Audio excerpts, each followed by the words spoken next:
do you feel the evening progressed? Well, you know, there's always disappointment when we lose like that. So there were some good things. We outchanced them. Our possession numbers were better. We outshot them, but we gave up some poor, timely goals. The shorthanded goal was bad, but the fourth goal was a real breaker. Right after we scored that goal, we might have had some momentum back on our side. And if you take away those two goals, right then it's 2-2, and we're in the game. So we've got to eliminate those issues where we're making things happen to ourselves.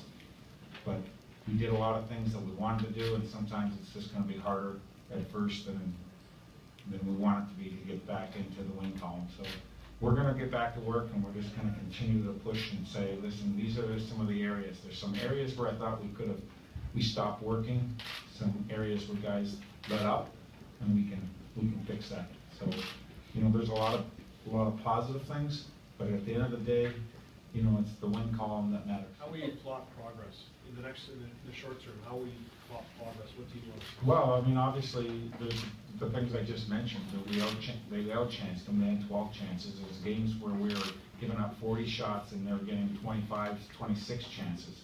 So they had 12. Our possession time that we chart and take care of, look at that, our numbers were better than theirs.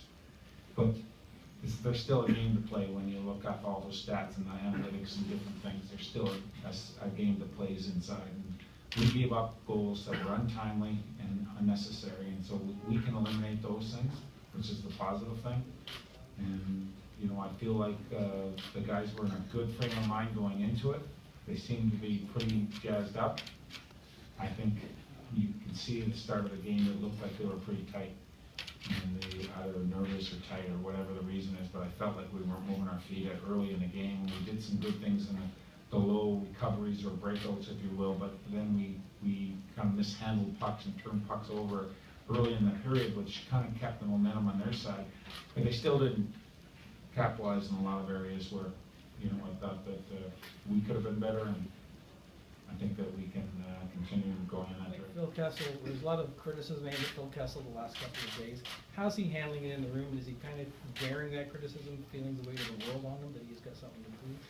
You know, I think that you guys put a lot of pressure on the guys all the time. I mean, that's what you like to do. So they all know when they're in this environment that that's part of goes with it. That's part of it. So, you know, they lose their cool sometimes, and you know, we have to remind them that that's not the best way to handle it, and then you have to move forward in a positive way.